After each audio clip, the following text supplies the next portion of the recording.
معلوم ہوا، کیونکہ ایک تو یہ برآمدے میں سب سے آخر میں تھا کہ جہاں لوگوں کا آنا جانا بہت کم تھا، اور دوسرا اس کی بناوٹ ایسی تھی کہ دور سے کسی کو گمان بھی نہ ہوتا تھا کہ یہاں کوئی کمرہ ہے۔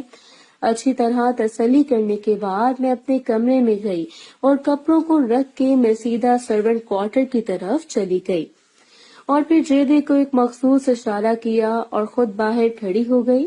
کچھ ہی دیر بعد جیدہ میرے پاس کھڑا تھا اور وہ ادھر ادھر دیکھتے ہوئے بڑی نیازی سے پوچھ رہا تھا کہ کہاں چلنا ہے، لیکن میری نظر جیدے کے نیچے تھی جو اس کی رضامندی کا ثبوت دے رہی تھی۔ پھر میں نے اس کو کمرے کی لوکیشن سمجھائی تو وہ کہنے لگا لیکن وہاں تو کوئی کمرہ نہیں ہے۔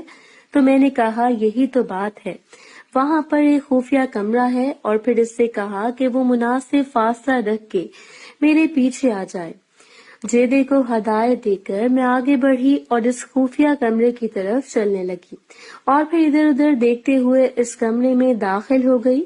کچھ دیر کے بعد جیدہ بھی اس کمرے میں آ گیا اور اس کا جائزہ لینے لگا اور بولا کمال ہے بی بی جی، میں نے صبح سے اس برآمدے کی کوئی 100 چکر لگائے ہوں گے، اور کہنے لگا کمال ہے بی بی جی، میں نے صبح سے اس برآمدے کے کوئی 100 چکر لگائے ہوں گے، لیکن مجھے اس کمرے کا بالکل بھی پتہ نہیں چلا۔ ابھی جیدہ یہ کہہ رہا تھا کہ میں نیچے بیٹھ گئی اور لالی پاپ والا کام کرنے لگی کہ اچانک ہمیں باہر سے زور زور سے ہنسنے کی آوازیں سنائی دی۔ ان آوازوں کو سننا تھا کہ میں نے اور جیدے نے بیک وقت کمرے میں پڑے ٹرپل سیٹر صوفے کی طرف دوڑ لگائی، اور اگلے ہی لمحے ہم دونوں اس ٹرپل سیٹر کے پیچھے چھپے ہوئے تھے۔ اب آوازیں اور نزدیک سے سنائی دے رہی تھی، اور پھر کچھ ہی دیر بعد کمرے کا دروازہ کھلا اور مجھے کرنل ماجد کی آواز سنائی دی۔ وہ کہہ رہا تھا ارے باجی، اس میں شکریہ کی کیا بات ہے، آپ میری بڑی بہن ہو اور آپ کی خدمت میرا فرض ہے۔ کرنل کی بات سن کر جیدہ جو کہ میرے ساتھ چھپا ہوا تھا پکڑے جانے کے خوف سے تھر تھر کانپ رہا تھا، اور ادھر ڈر تو مجھے بھی بہت لگ رہا تھا، لیکن میرا دل کہہ رہا تھا کہ میں اٹھ کر سامنے کا نظارہ دیکھوں، اور پھر میں آہستہ آہستہ اوپر اٹھنے کی کوشش کرنے لگی تو جیدے نے ہاتھ بڑھا کے مجھے ایسا کرنے سے منع کر دیا، لیکن میں بھلا جیدے کی کہاں سننے والی تھی۔ چنانچہ میں بڑی ہی احتیاط سے اوپر اٹھی اور پھر آہستہ آہستہ اٹھ کے پردے کے پیچھے کھڑی ہو گئی، اور پھر پردے کا وہ حصہ تلاش کرنے لگی کہ جہاں سے پردہ 2 حصوں میں تقسیم ہوتا ہے۔ خوش قسمتی سے پردے کا وہ والا حصہ قریب سے ہی مل گیا اور میں اس کے پاس کھڑی ہو گئی، اور پھر بڑی ہی احتیاط سے پردے کی جھڑی میں سے جھانک کر دیکھنے لگی۔ وہ ٹوٹل 3 لوگ تھے، ایک کرنل ماجد، دوسرا اماں اور تیسری کرنل کی بیوی تھی۔ کرنل اور اماں سنگل سیٹر پر ساتھ ساتھ بیٹھے تھے، جبکہ کرنل کی بیوی ان کے سامنے کرسی لگا کر بیٹھی ہوئی تھی۔ کرنل کی بیوی کی پشت میری طرف تھی۔ ان کی باتوں کا موضوع بارات اور صبح کا ناشتہ تھا۔ اماں کرنل سے کہہ رہی تھی کہ ناشتہ صبح 7 بجے سرو کر دیا جائے گا اور ناشتے میں چائے اور بسکٹ یا کیک دیا جائے گا، جبکہ کرنل اور اس کی بیوی کا خیال تھا کہ 9 بجے تک ہلکا پھلکا ناشتہ دیا جائے گا، جبکہ اماں اصرار کر کے کہہ رہی تھی کیونکہ 12-1 بجے تو بارات کا کھانا تھا، اس لیے آپ لوگ صرف ہلکا سا ناشتہ ہی دیں۔ کوئی 15-20 منٹ کی گفتگو کے بعد اچانک کرنل کی بیوی نے اپنی کلائی اوپر کی اور پھر اپنی کلائی پر بندھی ہوئی گھڑی کی طرف دیکھتے ہوئے کہنے لگی، نیلو باجی اجازت دیں کہ ہمارے سونے کے ٹائم سے بھی وقت کافی اوپر ہو گیا ہے اور آپ نے بھی ریسٹ کرنا ہوگا۔ اس کی بات سن کر اس سے قبل کہ اماں کوئی جواب دیتی، کرنل نے اپنی بیوی سے کہا ڈارلنگ، اتنے سالوں کے بعد تو آپا ملی ہے اور سارے دن کے بعد بھی تو موقع ملا ہے آپا اور میاں صاحب سے محفل جمانے کا۔ کرنل کی بات سن کر اس کی بیوی بولی، لیکن میاں صاحب تو مجھے ابھی تک نظر نہیں آئے۔ تو ماجد انکل کہنے لگے وہ اپنے دوست وقار صاحب کے ساتھ تھوڑے بزی تھے، بس کسی بھی لمحے آنے والے ہوں گے۔ کرنل کی بات سن کر اس کی بیوی کہنے لگی، سوری مجھے تو بہت سخت نیند آ رہی ہے، اس لیے میں تو چلی، تم بھی آ جانا۔ تو ماجد انکل کہنے لگے ڈارلنگ بری بات ہے، میاں صاحب آنے والے ہیں، وہ کیا سوچیں گے۔ لیکن آنٹی نے ان کی ایک نہ سنی اور کہنے لگی سوری باجی، میں مزید نہیں رک سکتی، اور پھر وہ کرسی سے اٹھی اور سونے کے لیے اپنے کمرے میں چلی گئی۔ آنٹی کے جانے کے بعد تو کچھ دیر تک کمرے میں گمبھیر سناٹا چھا گیا اور اماں اور انکل سر جھکائے چپ چاپ صاف سنگل سیٹر پر بیٹھے رہے۔ پھر کچھ دیر کے بعد کمرے میں اماں کی آواز گونجی۔ وہ کہہ رہی تھی کہ ابھی تک میاں صاحب نہیں آئے۔ انکل کی بات سن کر اماں بڑی حیران ہوئی اور ان کی طرف بڑی حیرانگی سے تکتے ہوئے کہنے لگی، لیکن ابھی تو اماں کی حالت دیکھ کر کرنل نے ایک ہلکا سا کہکا لگایا، اور ابھی تو جو کہہ کے گیا تھا وہ جسٹ اپنی بیگم صاحبہ کو مطمئن کرنے کے لیے کہا گیا تھا۔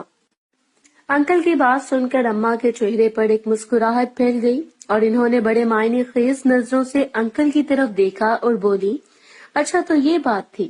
اس کے بعد ایک دفعہ پھر کمرے میں چند سیکنڈ کے لیے گہرا سناٹا چھا گیا، اور پھر اس دفعہ بھی اماں نے ہی اس سناٹے کو توڑا، اور پھر میں نے اماں کی طرف دیکھا تو اماں کے چہرے پر ایک مسکراہٹ ابھر آئی تھی، اور انہوں نے سامنے دیکھتے ہوئے کرنل کو مخاطب کر کے کہا، آج کل تمہارے گھوڑے کا کیا حال ہے؟ اماں کی بات سن کر میں نے دیکھا کہ اچانک ہی انکل کے چہرے پر بھی ایک شیطانی سی مسکراہٹ آ گئی تھی، اور انہوں نے بھی اماں کی طرح سامنے دیکھتے ہوئے کہا، باجی آپ گھوڑے کا حال پوچھ رہی ہو یا؟ تو اماں اٹھلاتے ہوئے بولی، جو مرضی سمجھ لو۔ اماں کی بات سن کر انہوں نے میرے دیکھتے ہی دیکھتے اماں کا ہاتھ اس پر رکھ دیا۔ اب میری نظریں انکل پر تھیں، اور میں نے دیکھا کہ اماں نے اپنے ہاتھ سے دروازہ پینٹ کرنا شروع کر دیا، اور اماں یہ کام بڑی ہی مہارت سے کر رہی تھی، اور میں نے دیکھا کہ چھوٹو میاں جو کہ پہلے مردہ چھپکلی کی طرح تھا، اماں کے ہاتھوں کے جادو سے اس میں جان آنا شروع ہو گئی۔ اچانک انکل نے اماں کا ہاتھ پکڑ لیا اور بولا، میں ذرا کنڈی لگاؤں، اور اپنی سیٹ سے اٹھ گئے۔ ان کے سامنے ہی تو پردے کے پیچھے میں کھڑی تھی، جبکہ جیدہ نیچے لیٹا ہوا تھا۔ انکل کو اپنی طرف آتے دیکھ کر میں نے اس جھری کو بھی بند کر دیا کہ جس سے میں یہ سارا نظارہ دیکھ رہی تھی، اور ان کے جانے کا انتظار کرنے لگی۔ چند سیکنڈ کے بعد مجھے کمرہ لاک کرنے کی مخصوص آواز سنائی دی، پھر انکل کی واپس صوفے پر بیٹھنے کی آواز سنائی دیتے ہی میں نے دوبارہ دیکھنا شروع کر دیا۔ جیدہ بھی اب میرے ساتھ کھڑا ہو کر دیکھ رہا تھا۔ جیسے جیسے اماں کر رہی تھی ویسے ویسے میں بھی جیدے کے ساتھ کر رہی تھی۔ ہم دونوں ماں بیٹی کے ہاتھ چل رہے تھے۔ پھر جیسے جیسے انکل اور اماں کر رہی تھی ویسے ویسے میں اور جیدہ دروازہ پینٹ کر رہے تھے۔ پھر اماں اور ماجد انکل دروازہ پینٹ کرنے لگے اور ہم دیکھنے لگے۔ دروازہ پینٹ کرنے کے بعد وہ دونوں باری باری کمرے سے نکل گئے۔ جیسے وہ کمرے سے نکلے میں اور جیدہ بھی صوفے کے پیچھے سے باہر آ گئے، اور میں جیدے کو آنکھیں دکھاتے ہوئے بولی، تم نے دروازہ پینٹ کیوں نہیں کیا؟ تو وہ ہنس کر بولا، وجہ تم کو معلوم ہی ہے۔ پھر وہ کہنے لگی، اس سے پہلے کہ کوئی اور یہاں آ جائے چل چلیں، اور کہنے لگا، میں برآمدے کی جانب سے جاؤں گا، تم دوسری طرف لان سے ہوتی ہوئی چلی جانا۔ اور پھر اس نے دروازے سے تھوڑا سا سر نکالا اور مجھے اشارہ کرتا ہوا باہر غائب ہو گیا۔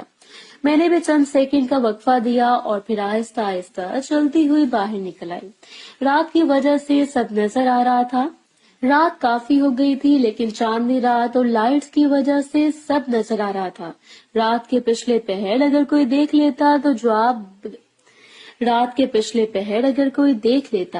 تو جواب دہی مشکل ہو جانی تھی۔ چنانچہ میں نے روشنی سے بچنے کے لیے سامنے والے لان کی بجائے کوٹھی کی پچھلی طرف سے جانے کا فیصلہ کیا، کیونکہ یہاں اندھیرا ہونے کی وجہ سے میرا پہچاننا کافی مشکل تھا۔ ہر طرف سناٹے کا راج تھا۔ میں گھوم کر کوٹھی کی پچھلی سائیڈ پر دبے پاؤں چلتی ہوئی اپنے کمرے کی طرف جا رہی تھی۔ جیسے میں کوٹھی کے وسط میں پہنچی، اچانک میرے کانوں میں دبی دبی سرگوشیوں کی آوازیں آئیں اور میں ایک دم چونک گئی۔